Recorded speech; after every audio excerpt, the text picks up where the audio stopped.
Hello， 大家好，这次分享的是早餐系列之酥脆香甜的千层酥饼。开做之前，厚脸皮的带新把狗子出来求一波订阅、点赞、加关注哦。我也是第一次做，但最后做出成品还是不错的。你听，非常酥脆，而且味道和早餐店里卖的是一样好吃的哦。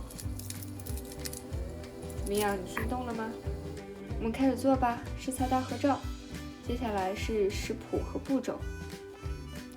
其实很简单，就是面团、油酥加馅料。这里我提供的方子是一下能做20个的酥饼，并且我还做了甜口和咸口的，以满足你们不同的需求，是不是考虑很周到了？鉴于我也是第一次做，中途遇到的问题也给大家展示一下，避免你们踩雷。首先是面粉加酵母、糖和温水揉成面团，我比较懒，就用机器揉了。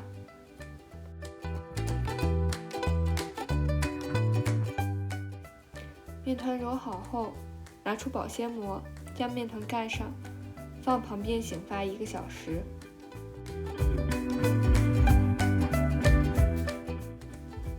下面我们开始做油酥。油酥就是面粉加油，然后用筷子搅到看不到油液体的状态，再上手去揉。我这里油酥做的有一些油了，其实应该再加一点面粉的。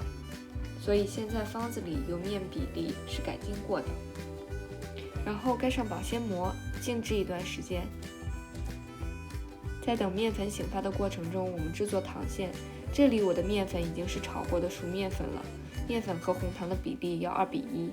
这里我把红糖和面粉倒进保鲜袋里，然后用擀面杖碾压一下，是因为我的红糖结块比较严重。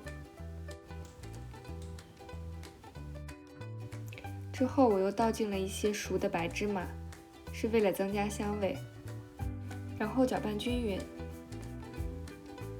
我的咸馅是花椒粉、盐、五香粉、胡椒，差不多3:4:1:1的比例，不要加太多盐哦。当然，你也可以根据自己的喜好去调整这个比例。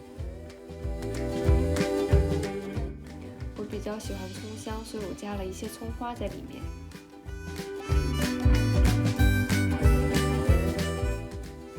1小时之后，面团醒好了，你看和原来相比大了2倍。面团上有一些蜂窝孔，就说明这个面团已经醒好。那么我们揉几下面团用来排气。接着将面团分成10个差不多大小的小面团。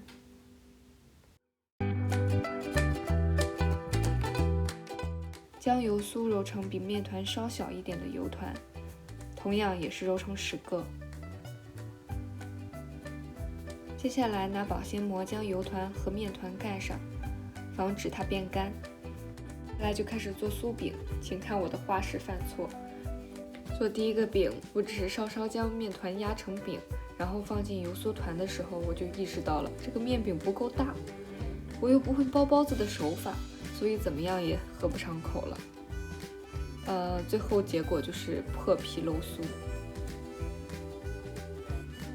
我还不死心，结果擀面杖一擀，酥全都露出来了。第二个，我再接再厉，吸取教训，于是我把面饼弄大了一些，然后我放入油酥，就能顺利的包起来了。然而我太开心了，结果呢，我一个不留神，力气用大了，又破皮漏酥了。我尝试拯救了一下，也没有拯救回来。你们一定要有耐心，不要来回擀，要向着一个方向操作，这样才能避免漏酥。我以为我自己找到了正确的方法，于是接下来都把面饼弄得比较大，因为这样子可以把油酥好好的包进去。但是你可以看到，这样做使得中间的面很厚，两边的面很薄，也会容易漏酥。看，就像这里。之后我在包糖馅的时候才找到正确的方法。这里先讲一下如何包咸口馅。先将面饼擀成长片后，刷上一层油，撒上咸口馅料，尽量撒在中间，两边向中间折叠之后，再用擀面杖从中间向两边擀，然后再铺一层馅料。你也可以这层不铺，然后从一边向另外一边卷。之后呢，拿刀从中间切开。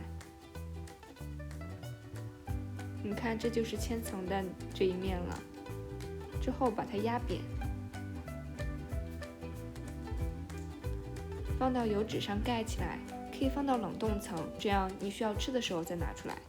接下来我来包糖馅儿的，这里我终于研究出正确的做法了。我把面饼周围碾薄，抻开，然后再放入油酥团，这样包起来就不会漏酥了。接下来擀成长条，然后两边向中间对折，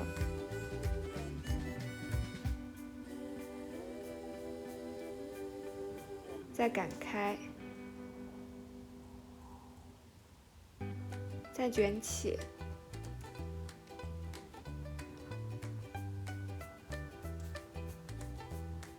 从中间切开，这就是千层面了。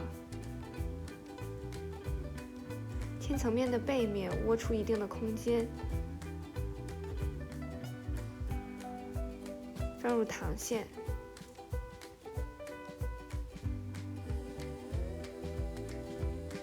封口，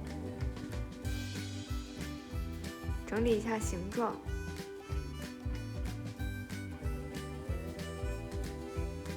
之后压扁。我个人比较喜欢吃甜口的，而且甜口的做出来更好看。我是个颜控，如果你觉得甜口馅少的话，其实可以模仿咸口馅的做法，将其擀成长条之后，刷油抹馅儿。之后的步骤都是一样的啦，就是千层面会稍稍长得不同，也很好看。这是都做好的大合照，圆胖的是甜口馅的，扁扁的是咸口馅的。我这里展示一下烤箱的做法，你也可以用小火煎熟，不过我觉得烤箱做得更好看，更酥脆。表面刷上蛋黄液上色，撒上芝麻，放入烤箱220度烤15到20分钟。